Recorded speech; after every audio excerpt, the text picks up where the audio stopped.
Là, on a une boîte automatique avec un convertisseur à l'avant. C'est une boîte automatique 6 vitesses. Là, tu as une bride à la sortie.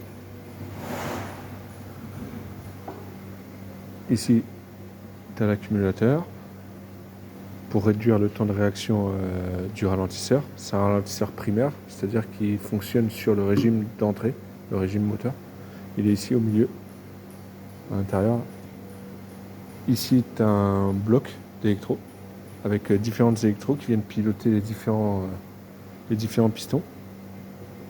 Donc là, tu as l'électro du A, VK, l'électro du piston D, piston E. De l'autre côté, on retrouve l'électro du ralentisseur, l'électro du piston B, l'électro RHD qui vient moduler la pression principale et l'électro du piston F. Là ici, on a deux câbles qui sont branchés sur le capteur de régime de sortie. Là, ici, on a un câble qui est branché sur le capteur de température de l'huile qui sort du convertisseur ou du ralentisseur quand celui-ci est activé. Et là, ici, tu as un petit capteur de température de l'huile de cuvette. En bas, là, on retrouve un fil qui vient se brancher sur le capteur. On le voit ici, là. Qui vient se brancher sur le capteur de régime turbine. Donc, comment ça fonctionne?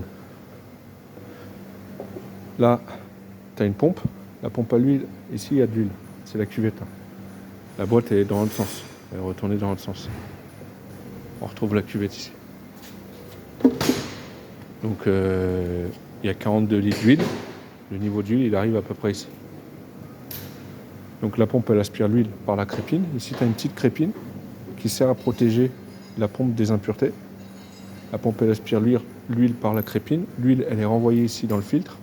Là, tu as la chambre du filtre. Elle traverse le filtre. Elle remonte ici dans le bloc de distribution. Elle arrive sur le canal principal. Et elle vient remplir directement ton bloc d'électro. Après, en amont, tu as une soupape de pression principale qui crée une résistance et qui met sous pression ton bloc d'électro. Cette soupape de pression principale, elle est modulée grâce à la soupape, à l'électro RHD. Ça permet de modifier le tarage de la soupape de pression principale grâce à de l'huile. Il y a un ressort, mais il y a aussi de l'huile qui modifie le tarage de la soupape de pression principale. Et du coup, ça te fait fluctuer ta pression principale. Ça va de 5 à 22 bars. Du coup, après, quand il y a trop de pression, la soupape de pression principale, elle s'ouvre. Le surplus de pression vient remplir ton convertisseur ici. Ton convertisseur, il a deux soupapes. Une en entrée et une soupape de sécurité. Quand il y a trop de pression dans le convertisseur, elle se décharge et elle renvoie le surplus de pression dans la cuvette. Et une soupape de contre-pression qui vient maintenir une pression dans le convertisseur. Le convertisseur, la pression du convertisseur, il fonctionne entre 5 et 6 bars. Et cette partie de l'huile vient remplir le convertisseur. L'autre partie de la décharge de la soupape de pression principale vient remplir le canal secondaire qui vient remplir ton accumulateur ici. Ici, tu as un piston et tu as un ressort.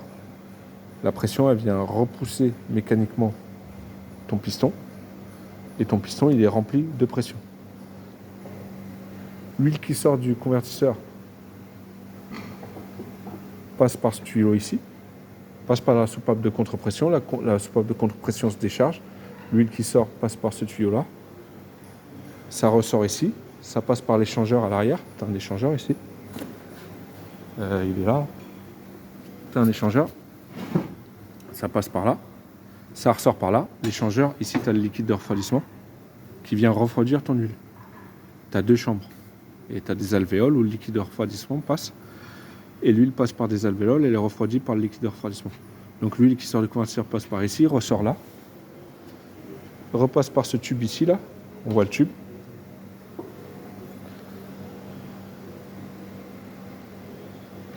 Donc l'huile qui sort du convertisseur, elle sort par ce tube ici, là, le tube avec le capteur de température. Elle passe par l'échangeur et elle ressort par ce tube ici. Elle ressort par ce tube ici. Et après, elle rentre ici dans un autre échangeur, un échangeur latéral. Et après, elle finit en circuit de lubrification. Circuit de lubrification, tu lubrifies tout ton équipage mobile.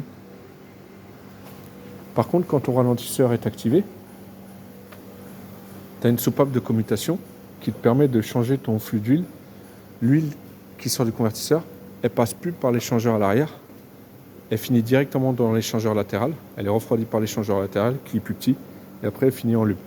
Et l'huile qui sort du ralentisseur passe par le tube avec le capteur de température, le tube en dessous, là, sort ici et refroidit par l'échangeur à l'arrière, repasse ici par ce tube coudé et re-rentre dans la chambre du ralentisseur. C'est un circuit fermé, la chambre du ralentisseur.